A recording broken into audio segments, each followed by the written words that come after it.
ಒಂದು ಊರಲ್ಲಿ ಒಬ್ಬ ದೊಡ್ಡ ಮೂರ್ಖ. ಅವನನ್ನು ಜನ ಎಲ್ಲ ಪೆದ್ದ ಪೆದ್ದ ಪೆದ್ದ ಅಂತ ಕರೀತಾ ಇದ್ರು. ಅವನು ಏನೊಂದು ಗೊತ್ತಾಗ್ತಿರ್ಲಿಲ್ಲ.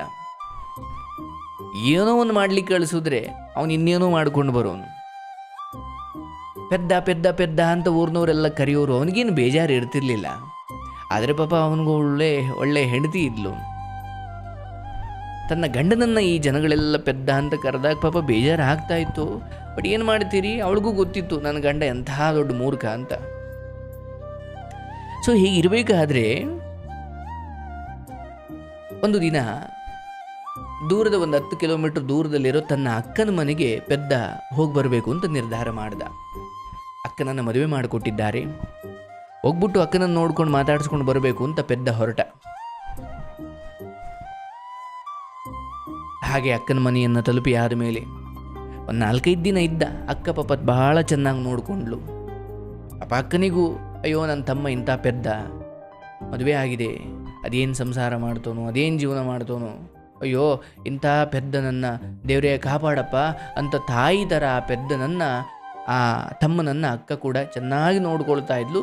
ಸೊ ಈಗ ಅಕ್ಕನ ಮನೆಗೆ ಹೋಗಿದ್ದಾನೆ, ಚೆನ್ನಾಗಿ ಉಪಚಾರ ಮಾಡಿದ್ರು. ಒಂದು 4-5 ದಿನ ಇದ್ದ ಈ ಪೆದ್ದ.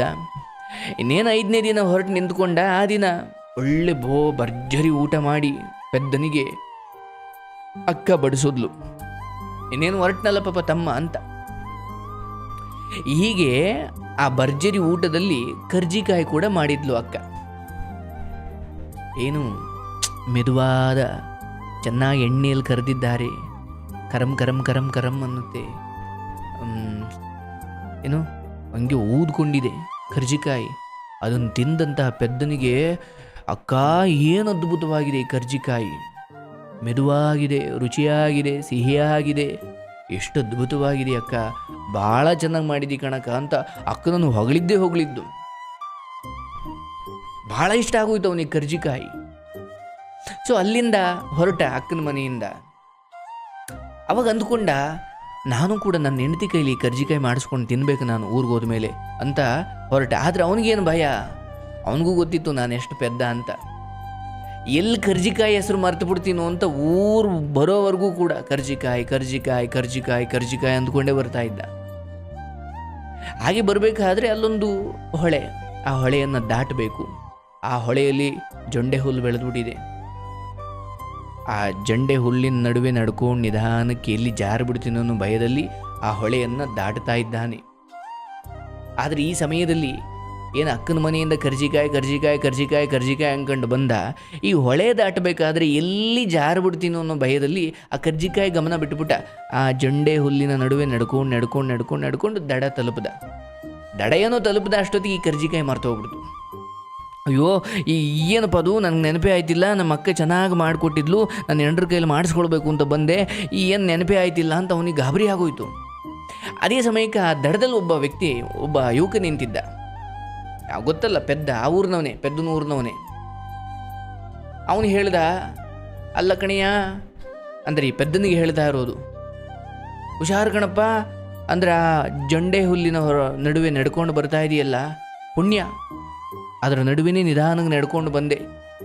ಆ ಜಂಡೆ ಹುಲ್ಲು ಏನಾದರೂ ನಿನ್ನ ಮೈಗೆ ತಾಗಿದ್ರೆ ಹೆಚ್ಚು ಮೈಯೆಲ್ಲ ಅಲರ್ಜಿ ಹಚ್ಚಿಬಿಡೋದು, ಮೈಯೆಲ್ಲ ಅಲರ್ಜಿ ಆಗಿಬಿಡೋದು ಅಂತ ಹೇಳ್ದ ಆ ದಡದಲ್ಲಿ ನಿಂತಿರೋನು.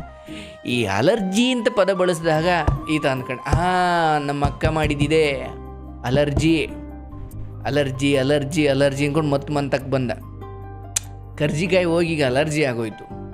ಬಂದ, ನಮ್ಮ ಅಕ್ಕ ಹೆಂಗೆ ಮಾಡಿದ್ಲು ಹಂಗೆ ಮಾಡಿದ್ಲು ಗೊತ್ತಾ ಅಂತ ಎಲ್ಲ ಹೊಗಳ್ದ. ಏನೇ ನನಗೆ ನೀನು ಅಲರ್ಜಿ ಮಾಡಿಕೊಡು ಅಂದ. ಅಲರ್ಜಿ?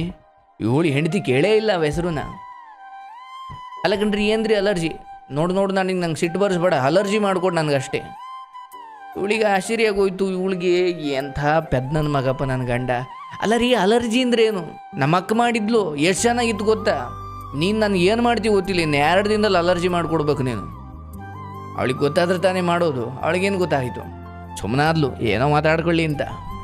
1 ವಾರ ಆಯಿತು, ಗಂಡನಿಗೆ ಕೋಪ ಬಂದು ಹೋಯಿತು.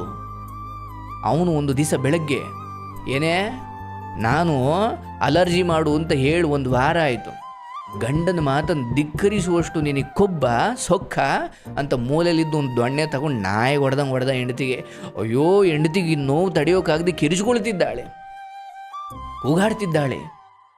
ಏನಪ್ಪ ಹಿಂಗಾಯ್ತಿದೆ ಅಂತ ಸುತ್ತಮುತ್ತ ಮನೆಯವರೆಲ್ಲ ಬಂದ್ಬಿಟ್ರು. ಏನು ಹೊಡೆದಿದ್ದಾನೆ ಅಂದರೆ ಎಲ್ಲ ಬೊಬ್ಬೆ ಬಂದ್ಬಿಟ್ಟಿದ್ದಾವೆ ಮೈಯೆಲ್ಲ. ಎಲ್ಲ ಬಂದರು, ಆ ದೊಣ್ಣೆ ಕಿತ್ಕೊಂಡ್ರು. ಯಾಕೆ ಯಾಕೆ ಯಾಕೆ ಹೆಂಗೆ ಹೊಡಿತೀಯ ಹೆಂಡತಿಗೆ? ಅಲ್ಲ ಸ್ವಾಮಿ, ನಾನೊಂದು ವಾರದಿಂದ ಎಲ್ಲ ಅಲರ್ಜಿ ಮಾಡಿಕೊಡು ಅಂತೀನಿ ಮಾಡ್ತಿಲ್ಲ. ಅಲ್ಲ ಅದು ಬಿಡಪ್ಪ, ಅದಕ್ಕೆ ಹಿಂಗೆ ಹೊಡಿತಾರ ನೋಡಿ, ಆ ಮೈಯಲ್ಲಿ ಹೆಂಗೆ ಊದ್ಕೊಂಡಿದೆ, ಒಳ್ಳೆ ಕರ್ಜಿಕಾಯಿ ಊದ್ಕೊಂಡಂಗೆ ಊದ್ಕೊಂಡ್ಬಿಟ್ಟಿದ್ದಲ್ಲ ಆ ಮೈ. ಒಬ್ಬ ತಾತ ಬಂದಿದ್ನಲ್ಲ ಜಗಳ ಬಿಡ್ಸೋಕ್ಕೆ, ಏನೇ ನೀನು ಹೆಂಡ್ತಿ ಮೈಯು ಈ ಥರ ಹೊಡೆದಿದ್ದೀಯಾ? ಅಲ್ಲೋಡು ಎಷ್ಟು ಬೊಬ್ಬೆ ಬಂದಿದೆ, ಒಳ್ಳೆ ಕರ್ಜಿಕಾಯಿ ಊದ್ಕೊಂಡಂಗೆ ಊದ್ಕೊಂಡಿದೆಯಲ್ಲ ಮೈಯು ಅಂತ ಅಂದ.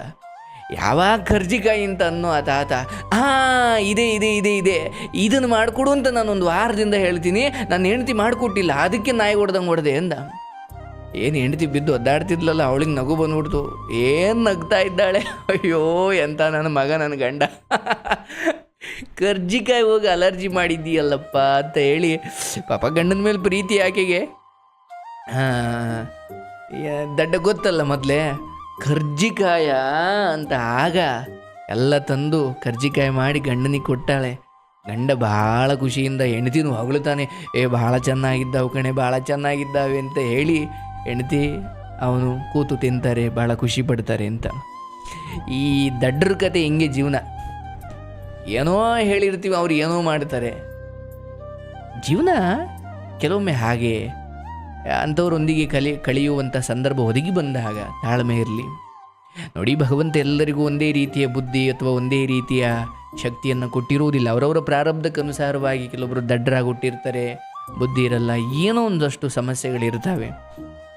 ನಾನು ನೋಡಿದ್ದೀನಿ ತುಂಬ ಸಾರಿ, ಹುಟ್ಟುತ್ತಾನೆ ಅಂಗವಿಕಲರಾಗಿ ಅಥವಾ ಹುಟ್ಟುತ್ತಾನೆ ಬುದ್ಧಿಮಾಂದ್ಯರಾಗಿ ಅಥವಾ ಹುಟ್ಟುತ್ತಾನೆ ಏನೋ ಸ್ವಲ್ಪ ದಡ್ಡರಾಗಿ ಬಂದುಬಿಟ್ಟಿರ್ತಾರೆ ಈ ಲೋಕಕ್ಕೆ. ಅಂತ ಅಪ್ಪ ಅಮ್ಮಂದಿರು ಎಷ್ಟು ತಾಳ್ಮೆಯಿಂದ ಆ ಮಕ್ಕಳನ್ನು ನಿಭಾಯಿಸ್ತಾ ಇರ್ತಾರಲ್ವ. ಸೊ ದಡ್ಡರಿಂದ ದುಃಖ ತಪ್ಪಿದ್ದಲ್ಲ, ಇದ್ದಿದ್ದೆ, ಏನೂ ಮಾಡಲಿಕ್ಕಾಗಲ್ಲ.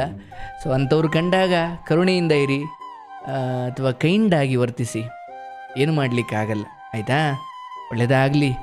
ಇದು ದಡ್ಡರ ಕತೆ.